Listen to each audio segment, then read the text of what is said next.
in favor of the federal Constitution, Part 3, excerpts by James Madison. Give me leave to say something of the nature of the government, and to show that it is safe and just to vest it with the power of taxation. There are a number of opinions, but the principal question is whether it be a federal or consolidated government. In order to judge properly of the question before us, we must consider it minutely in its principal parts. I conceive myself that it is of a mixed nature. It is in a manner unprecedented. We cannot find one express example in the experience of the world. It stands by itself. In some respects, it is a government of a federal nature. In others, it is of a consolidated nature. Even if we attend to the matter in which the Constitution is investigated, ratified, and made the act of the people of America, I can say, notwithstanding, with the honorable gentleman has alleged, that this government is not completely consolidated, nor is it entirely federal. Who are parties to it?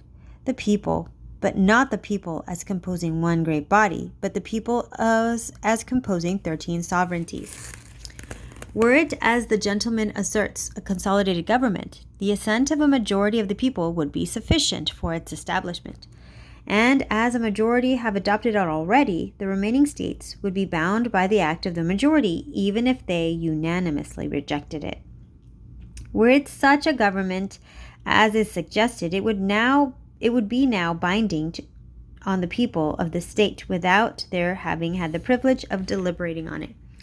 But, sir, no state is bound by it. As it is, without its own consent, should all the states adopt it, it will be then a government established by the 13 states of America, not through the intervention of the legislatures, but by the people at large.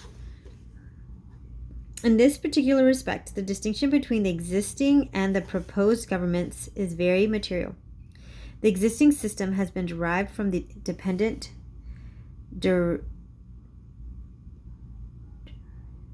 derivative authority of the legislatures of the states, whereas this is derived from the superior power of the people.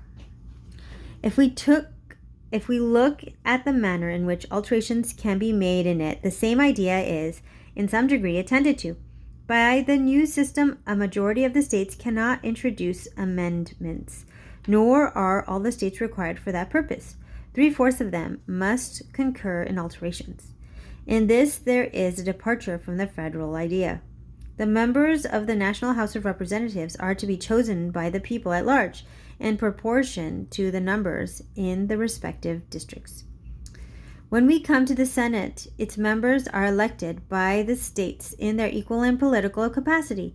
But had the government been completely consolidated, the Senate would have been chosen by the people in their individual capacity in the same manner as the members of the other house. Thus, it is of a complicated nature, and this complication, I trust, will be found to exclude the evils of absolute consolidation, as well as of a mere confederacy.